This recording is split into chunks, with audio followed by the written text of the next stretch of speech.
कोई प्लास्टिक को बदला सकता है। What is plastic? प्लास्टिक क्या है?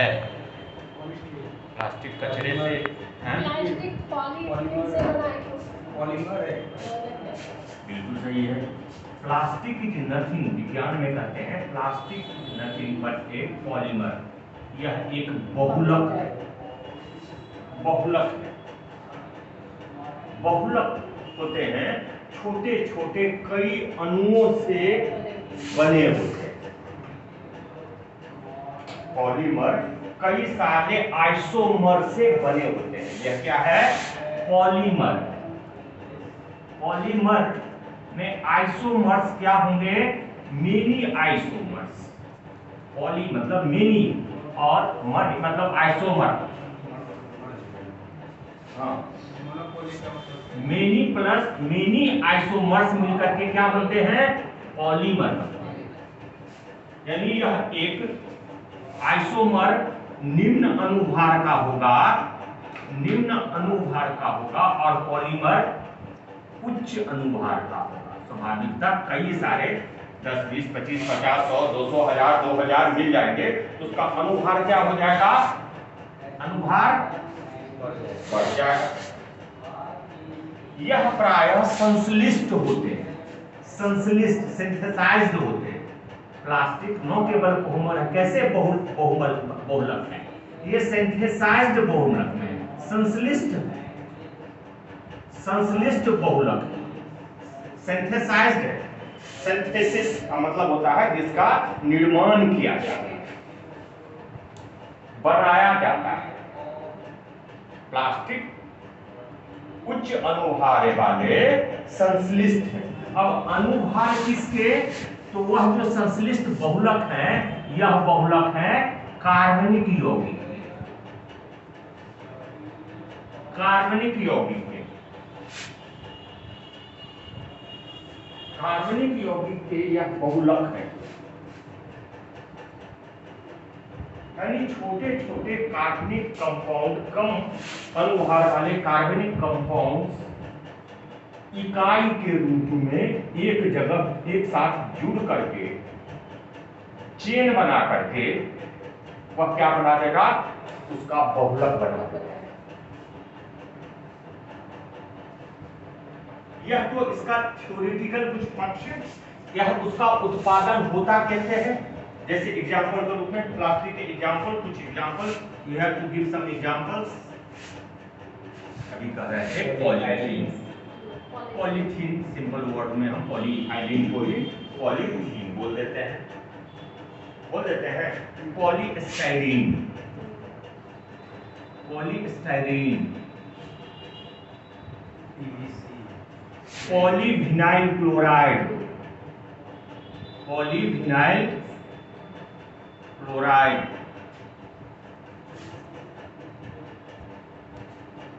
Bakelite. These are some of the examples. Bakelite,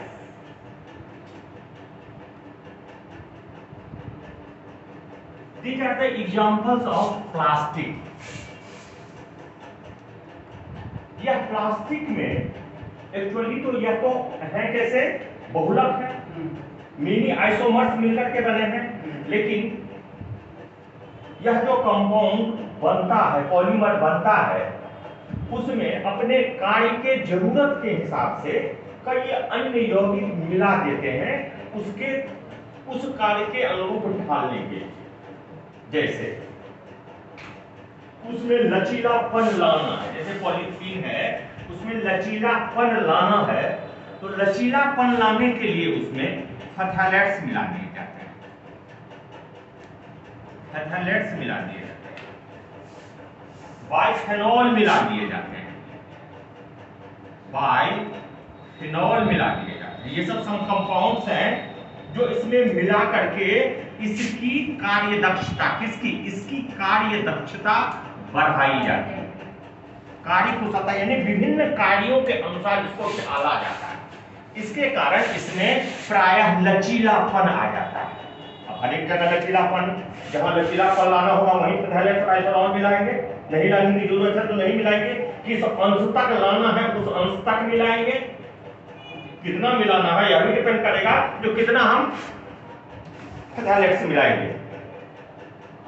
जितना ज्यादा हमको लचीला बनाना होगा उतना ज्यादा फैथालेट्स ज्यादा देंगे। इसका सुंदर एग्जाम्पल आपको मिल जाएगा। कार्य दक्षता, इसको कार्य दक्षता को बढ़ाने के लिए, इसमें लचीलापन लाने के लिए, फ्लेक्सिबिलिटी लाने के लिए इसमें विभिन्न अन्य यौगिकों को मिलाया जाता है। ये भी कार्बनिक यौगिक ही है, इनको अलग से मिलाया जाता है। फैथालेट्स एंड बाइफिनॉल मिलाए जाते हैं। इसमें लचीलापन या अन्य कार्य के अनुसार गुण लाने के लिए, कार्य दक्षता बढ़ाने के लिए। एक सुंदर एग्जाम्पल है इसका पॉलीथीन। पॉलीथीन में फैथालेट्स मिला देते हैं, फैथालेट्स मिला करके बनाते हैं PET। PET polyethylene terephthalates, polyethylene terephthalates PET। PET polythene का ही रूप है। पॉलीथीन को अधिक लचीला बनाने के लिए पॉलीइथाइलिन टेट्राफैथालेट्स। याद रखना है यह नॉन डिग्रेडेबल है, नॉन बायोडिग्रेडेबल है। PET नॉन बायोडिग्रेडेबल है, डिग्रेडेबल है। PET जैव अविघटनीय है।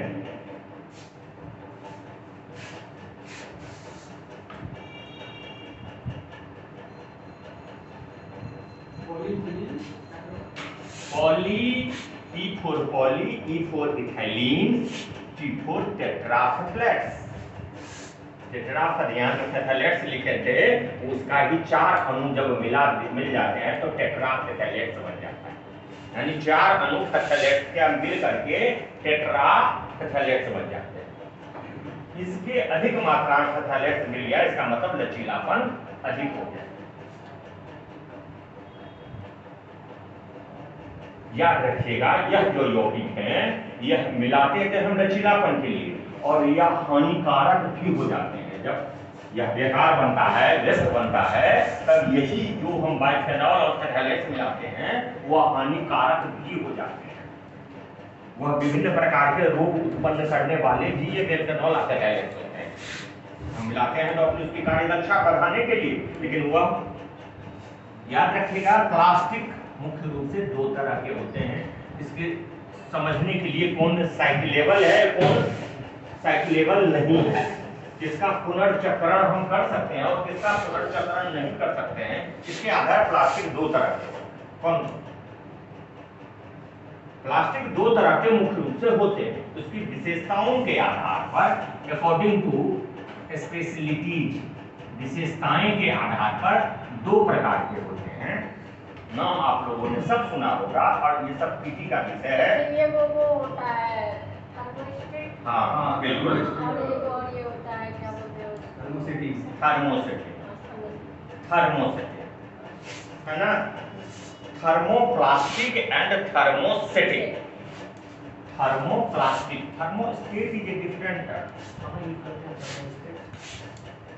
थर्मोस्टेट? फिजिक्स वाली बताइए थर्मोस्टेट कहां यूज करते हैं? थर्मोस्टेट वो टेम्परेचर को बनाए रखने के लिए होता है ना, जैसे वो आजकल थर्मल जो आ रहा है थर्मोस्टेट। हाँ बिल्कुल, हाँ वो हीट चक्र में थर्मोस्टेट टेम्परेचर के आधार पर उसके उस अवस्था को बनाए रखते हैं।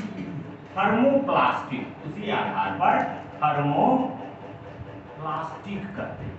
और दूसरा जो प्लास्टिक का वर्ग है उसको कहते हैं थर्मोसेटिंग। सेटिंग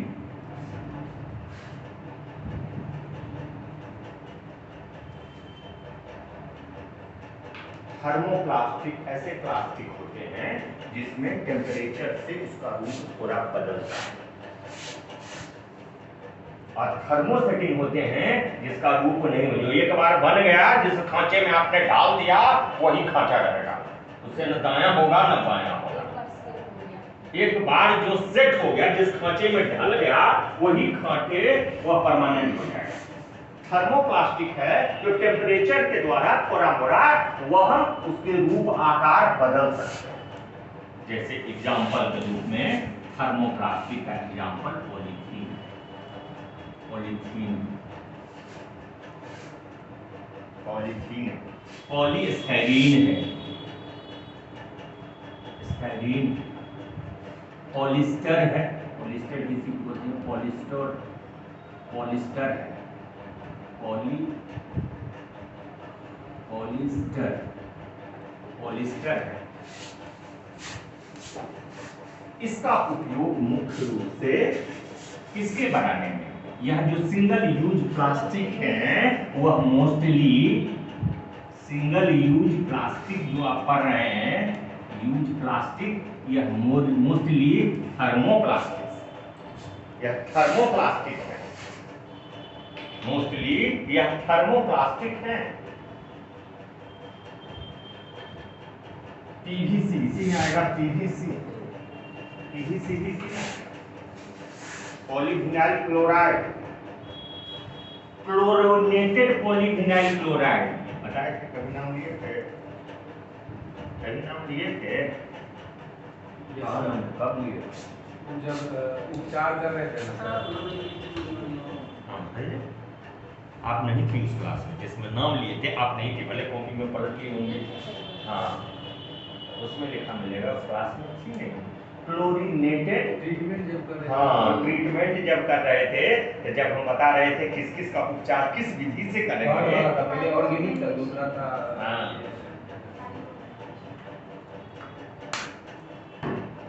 उसी में ये आया था chlorinated polyvinyl chloride, CPVC, PVC से हो जाता सीपीवीसी, अंतर कुछ नहीं है, क्लोरीन की मात्रा बढ़ जाती है। क्लोरीन की मात्रा पॉलीविनाइल में जब क्लोरीन की मात्रा हाइड्रोजन को हटा करके क्लोरीन उसके स्थान पर, यही ना होता है कि केमिस्ट्री पढ़ी हुई हो, नहीं गड़बड़ा रहे हैं क्या हम, क्या सर?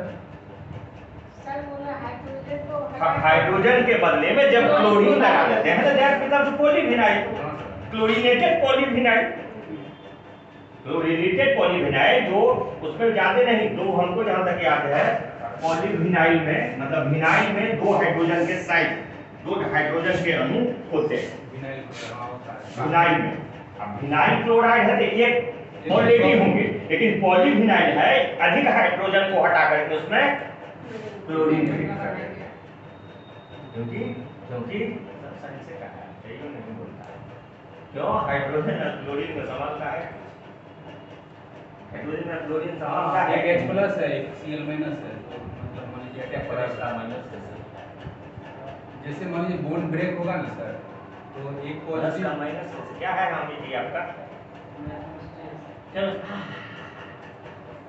पीछे इतना का है बेटे ने अभी के लिए तो है, हाँ बोलो, बोन ब्रेक होगा ना सर, एक पॉजिटिव है एक नेगेटिव है, तो पॉजिटिव और नेगेटिव के साथ कभी अटैचमेंट होगा जी, अटैचमेंट नहीं है, पॉजिटिव नेगेटिव के साथ क्या होगा, अपोजिट अट्रैक्ट करेगा ना सर, अपोजिट अट्रैक्ट करेगा, तो वहां पर क्या करेगा, जो उसके साथ क्लोरीन के साथ लाएंगे तो वो हाइड्रोजन भी लेकर के क्लोरीन निकल जाएगा, नहीं सर, हाइड्रोजन रिएक्टिविटी उसकी कम होती है ना, क्लोरीन क्या होता है? FCl जैसे होता है, इलेक्ट्रोनेगेटिविटी सर, सब तरह से सर इलेक्ट्रोनेगेटिविटी क्लोरीन का सबसे ज्यादा है, फिर क्लोरीन का ठीक है, हम तो मान रहे हैं ये बात, हम तो कह रहे हैं पॉजिटिव तुम कह रहे हो हाइड्रोजन है, क्लोरीन वहां पर है तो हाइड्रोजन को लेकर के क्लोरीन भाग गया, हटा दिया, हटा देगा और क्या देगा, कंसेप्ट पर ध्यान दीजिए, मौलिक कंसेप्ट क्या है सीमा जी, अवशिष्ट प्रबंधन का काम कैसे होगा, हैं? कैसे होगा अपशिष्ट प्रबंधन, जा रही है अपशिष्ट प्रबंधन में, तो पढ़ना पड़ेगा फिर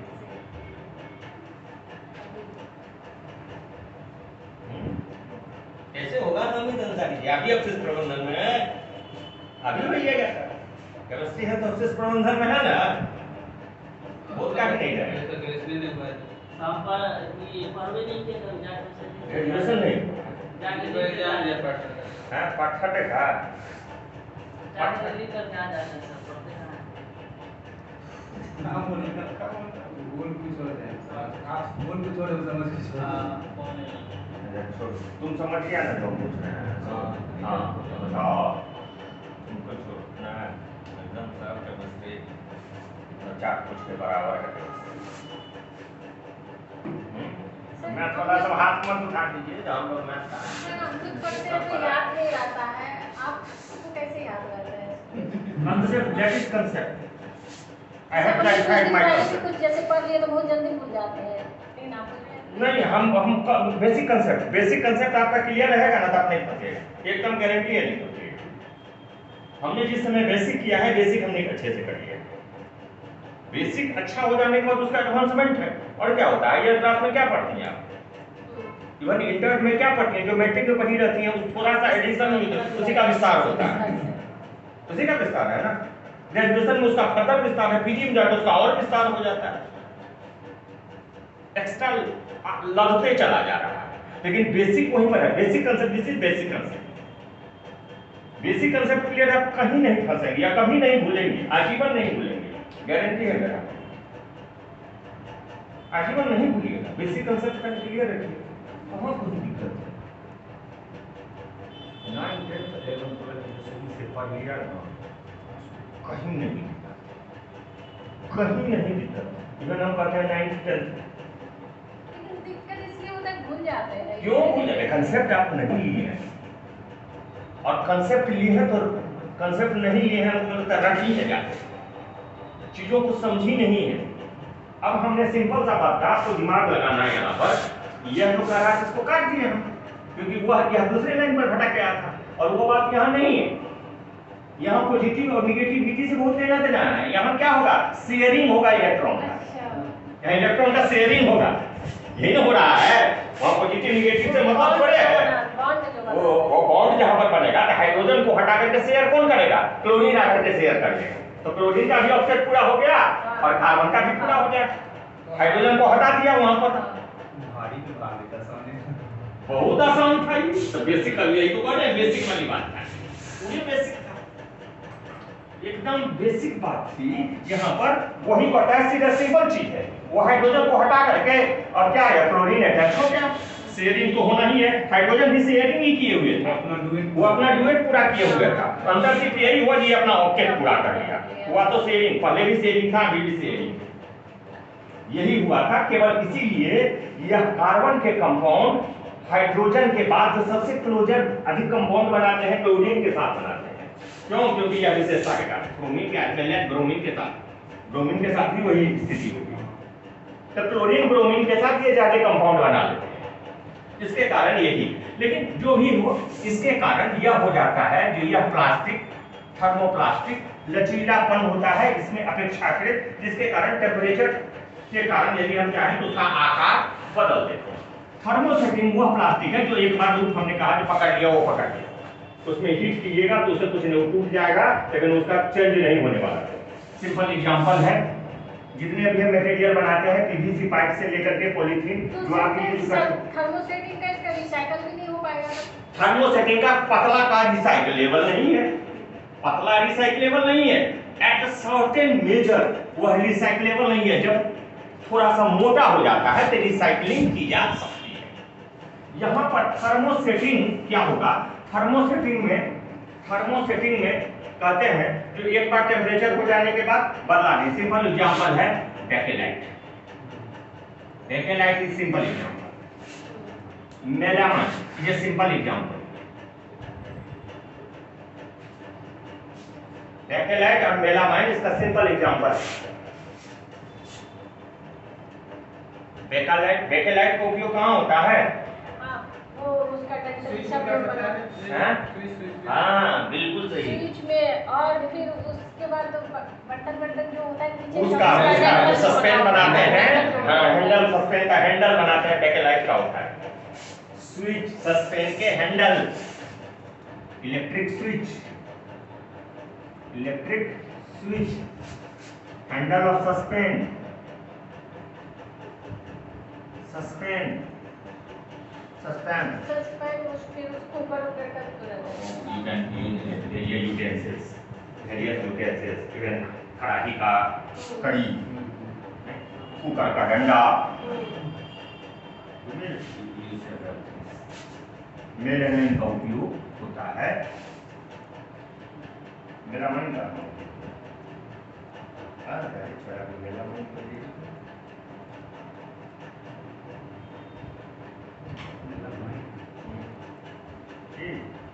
मेलामाइन ना ये चलते साफ है ना बहुत भारी से बहुत भारी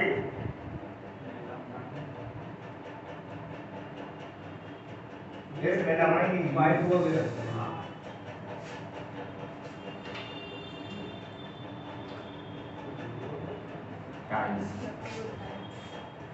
टाइल्स हाँ मेलामाइन फ्लोर टाइल्स में मेलामाइन का यूज होता है एंड डेवलप बाय थर्मोसेटिंग। एक बार सेट हो गया it will remain as it is for loss. अब जो भी हो ये प्लास्टिक चाहे वो पॉलीथीन हो या थर्मोसेटिंग से डेवलप हुआ हो या थर्मोप्लास्टिक हो, जो भी होगा इसका अल्टीमेटली उपयोग के बाद सबका लाइफ स्पेन है 5 साल 10 साल 20 साल 25 साल यही होगा। अल्टीमेटली कचरा के रूप में डेवलप होगा। अब कचरा के रूप में जब डेवलप होगा तो that is called generation of plastic waste. कचरा के रूप में डेवलप का मतलब है जनरेशन ऑफ प्लास्टिक वेस्ट। अब प्लास्टिक वेस्ट का जनरेशन भारत जैसे देशों में एक चुनौती है। कहा जाता है कुल प्लास्टिक वेस्ट जनरेशन में स्थिति क्या है, व्हाट इज दैट भारत की स्थिति प्लास्टिक वेस्ट जनरेशन में, प्लास्टिक अवशिष्ट जनरेशन में, उत्पादन में चौथा नहीं पांचवा, fifth largest producer of plastic waste single use and single use में नहीं फुल प्लास्टिक सिंगल यूज भी हटाया बता देंगे, इसके बाद सिंगल यूज भी बताया देंगे। प्लास्टिक के उत्पादन नहीं, प्लास्टिक अपशिष्ट के उत्पादन में भारत फिफ्थ लार्जेस्ट कंट्री है आफ्टर यूएसए, चाइना, जापान,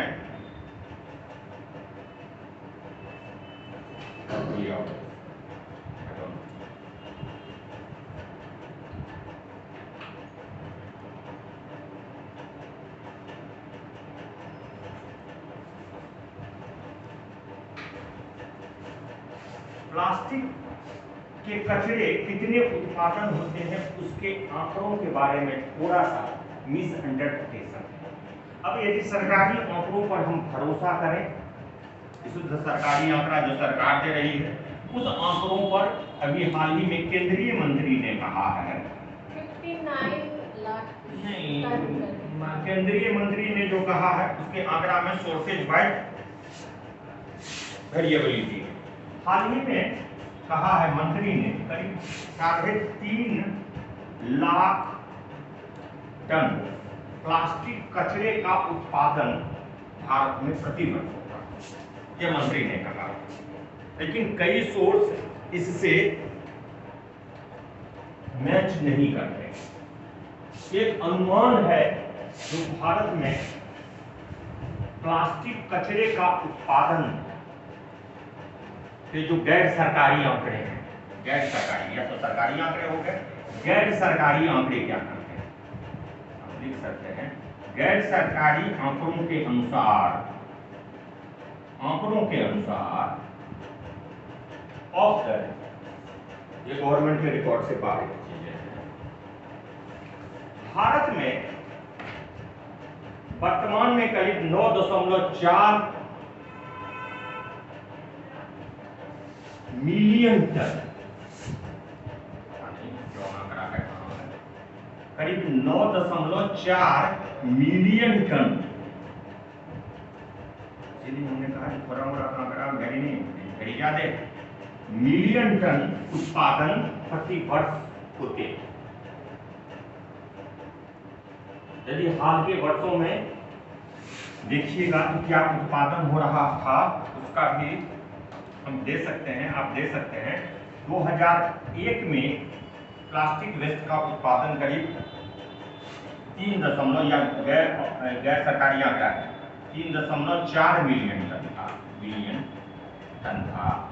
2011 में 6.8 मिलियन टन हो गया और 2021 में करीब 9.4 मिलियन टन। कहा जा रहा है बाय 2031 करीब 21 मिलियन टन उत्पादन होने लगेगा।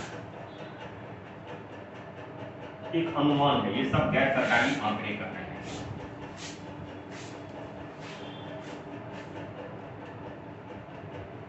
इन आंकड़ों के आधार पर देखिएगा तो प्लास्टिक कचरे का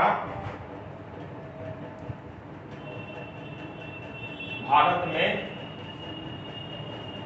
उत्पादन औसत कितना है पता है?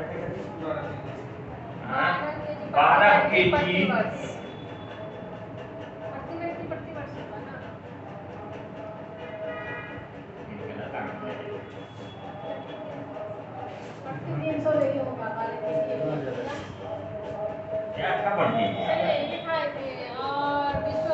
दिखाई तो 12 थे, लेकिन 12 क्या था वो नहीं था जो हमारा वो नहीं था। खपत है वो। अच्छा हाँ खपत था और विश्व स्तर पे 28 केजी यूएसए ने 110 वो खपत था, हम उत्पादन करें तो उत्पादन नहीं करें। वो खपत था भारत में प्रति व्यक्ति प्रति वर्ष। उत्पादन सर कितने में जो खपत होगा वही ना नहीं, क्योंकि रिसाइक्लेबल भी होता है, रिसाइक्लेबल भी तो होता है, रिसाइकल भी होता है। तो रिसाइकल को तो हम फिर से उपयोग कर लिए तो कचरा तो नहीं बना, उसको कचरा हम नहीं ना काउंट करेंगे। ठीक है, तो भारत में कचरा उत्पादन करीब करीब 9 ग्राम प्रति व्यक्ति प्रति दिन है। औसत राष्ट्रीय औसत 9 ग्राम प्लास्टिक अपशिष्ट का उत्पादन 9 ग्राम प्रति व्यक्ति प्रति दिन है। 9 ग्राम प्रति व्यक्ति प्रति दिन है मात्र। इसमें भी जो उच्च आमदनी वाले राज्य हैं उनमें सर्वाधिक है, सर्वाधिक खपत गोवा का आमदनी कम है, उच्च आमदनी वाला राज्य है गोवा।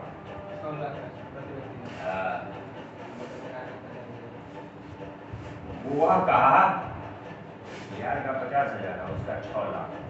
आप करंट मूल्य पर करंट मूल्य पर 90,000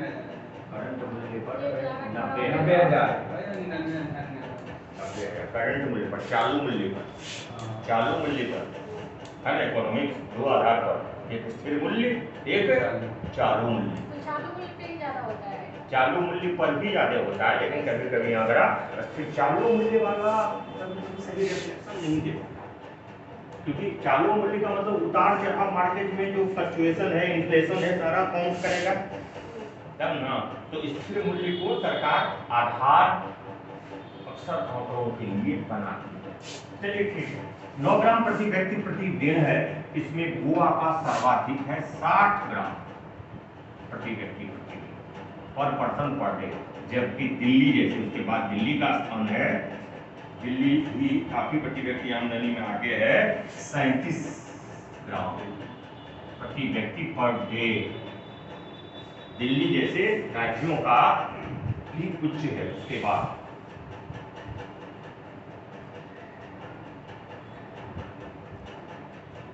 क्या करें ऐसे अब बना रहे हैं कुछ आंकड़ा पर संदेश है। बिहार की जहां तक बात है तो बिहार में कचरे का उत्पादन अब जनसंख्या से डिवाइड करके इसको ले सकते हैं।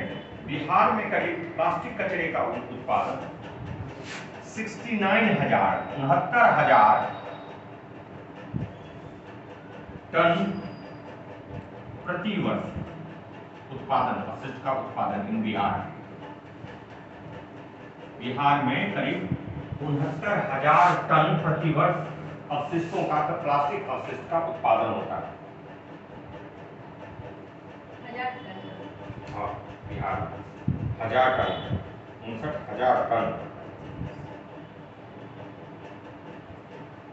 यह जो कचरा अपशिष्ट उत्पादन होता है वो सर्वाधिक किस क्षेत्र में उत्पादन होता है? प्लास्टिक अपशिष्ट की बात सर्वाधिक तो घरेलू क्षेत्र में है। हाँ? घरेलू क्षेत्र। इसमें घरेलू।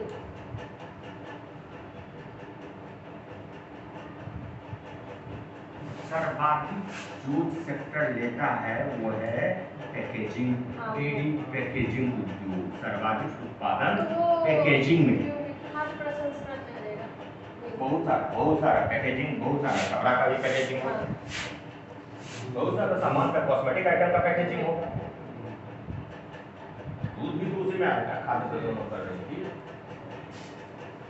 पैकेजिंग इंडस्ट्री सबसे ज्यादा कचरा उत्पादन करने वाला सेक्टर है भारत में। पैकेजिंग वैसे विश्व में भी, लेकिन भारत में सबसे ज्यादा कचरा उत्पादन करता है यही सेक्टर।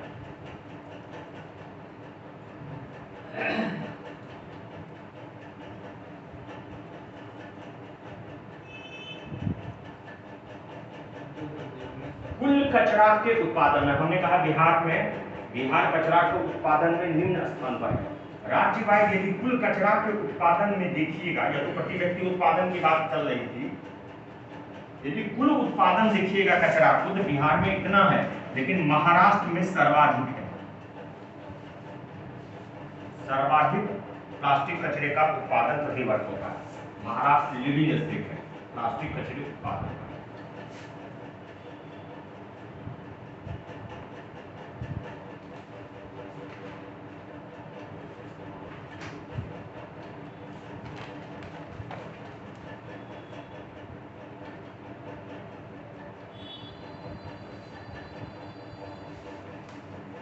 आपको याद हो मैंने कहा था कुल अपशिष्ट उत्पादन में प्रतिदिन महानगरीय ठोस अपशिष्टों का उत्पादन करीब कितना होता है? 5.3 करोड़। 5.3 नहीं था, 1.7। नीति आयोग के अनुसार 1.7 लाख टन प्रति दिन महानगरीय। हाँ, और प्रतिवर्ष हो गया। 5.5 प्रति वर्ष। हमने प्रतिदिन हाँ, महानगरीय कचरा, ये भी महानगरीय कचरा, मतलब छोटे बड़े सभी शहरों को मिलाकर। व्हाट्सएप पे जो भेजे थे उसमें 1.762 लाख। हाँ, 1.6 वही आंकड़ा है लगभग। अपना थोड़ा बहुत आंकड़ा में एक सेक्शन में हो जाता है। उसने कहा था जो इसने कुल अवशिष्ट जो उत्पादन होता है उसका 35%, तो यह कुल अवशिष्ट का है, फिर ध्यान में दीजिएगा, नॉट टॉकिंग अबाउट प्लास्टिक, ये कुल अवशिष्टों का प्रतिदिन उत्पादन, इसका कहा था 35% क्या है? नहीं, इसका कहा था 35% सूखा कचरा है। सूखा कचरा इज ऑलवेज नॉट प्लास्टिक। सूखा कचरा इज ऑलवेज नॉट प्लास्टिक। नहीं होगा, नहीं होगा, नहीं होगा। इसमें 60% प्लास्टिक जो कचरे होते हैं वो कौन से कचरे होते हैं? गीला कचरा होता है, जैविक कचरा होता है, पता है? ये सब मतलब उसमें जंप मार दिया आप लोगों का। जंप आप लोगों का जल्दी मारता है, जिसका आंकड़ा उसमें कूद जाता है, उसका आंकड़ा इसमें कूदता है। 60% जैविक था, माने गीला कचरा था। 35% जो सूखा कचरा था उसमें मोस्टली, इसमें mostly not all, mostly plastic, mostly plastic है। सूखा कचरा का अधिकांश प्लास्टिक कचरा है, नहीं उसके अलावा और क्या होगा तुम्हें? प्लास्टिक के अलावा घरेलू कचरा तो सूखा अनाज नहीं होगा, घरेलू कचरा भी हो सकता है। सूखा अनाज कागज हो जाएगा, कागज में आ जाएगा। सर कागज तो नहीं आएगा, कागज आएगा, पेपर ऊपर बिल्कुल कागज आएगा। और क्या आएगा? सूखे पत्ते नहीं आएंगे, सूखे पत्ते रिसाइक्लेबल है, ऑर्गेनिक जैविक कचरा। पेपर रिसाइकल में पेपर है, टेक्निक तो पहले पेपर है, पेपर के अलावा धातु, धातु या कहें ई कचरा जो कर रहे थे, ई कचरा भी इसी वर्ग में आएगा, ई कचरा भी इसी वर्ग में आएगा, ई कचरा भी है, हाँ सीएनडी भी आएगा और सीएनडी भी आएगा। ये सारे सूखा कचरा। लेकिन इसने कहा प्लास्टिक अधिकतर मात्रा, यानी यह एक अनुमान बताता है जो भारत के कुल कचरे उत्पादन का अधिकांश, मतलब जैविक कचरा के बाद अधिकांश भाग क्या है? प्लास्टिक कचरा। जैविक कचरा के बाद क्या कुछ नशाद है, तो नशाद लग रहा है, अच्छा नहीं लग रहा है।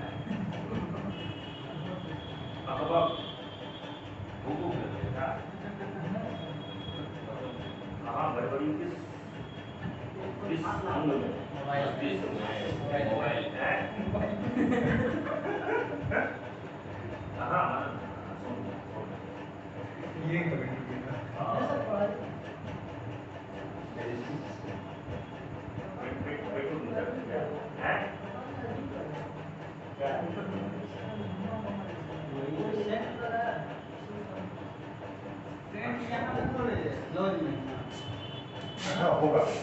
होगा मेरे को लॉज जैसा मतलब लड़का है ना, वो अजीब लगता है, मतलब दिन भर सेंटर मारता रहता है। मेरे रूम में जो ऊपर खुला होगा वो खाओ ऐसे करता है। ठीक है, स्वतंत्रता का अधिकार भारत ना संवैधानिक अधिकार है उसका, संवैधानिक अधिकार है, उसको आप नहीं कुछ कर सकते। अधिकार कहा जाता है चित्र लगाना, बुरी आत्मा को शांत करना। अच्छा, आप लोगों के धर्म में तो कहा जाए चित्र का, हाँ चित्र का महत्व तो आप और ज्यादा बुरी आत्माओं अब इसका भी तो निकल के वहीं से आया है। धार्मिक महत्व जैसे हिंदू धर्म में भी महत्व है। कहाँ पर पूजा पाठ वगैरह मृत्यु में सावन है ना, रुद्राभिषेक जो होता है उसमें चित्र डाल, उसमें ये चित्र शिव जी का रुद्राभिषेक होता है ना सावन, हनुमान जी को भी चमेली का चमेली का उसमें भी सेंट होता है, लेकिन चित्र का स्पेशली चित्र जो है उसका प्रयोग।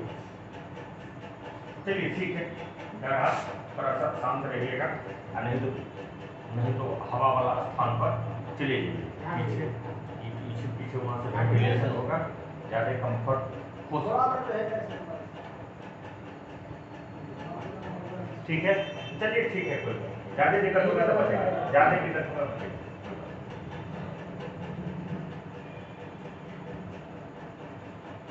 35% कभी सूखा कचरा का उत्पादन हो रहा। महाराष्ट्र लीडिंग है, पैकेजिंग सेक्टर सबसे बड़ा सेक्टर है कचरा उत्पादन के लिए।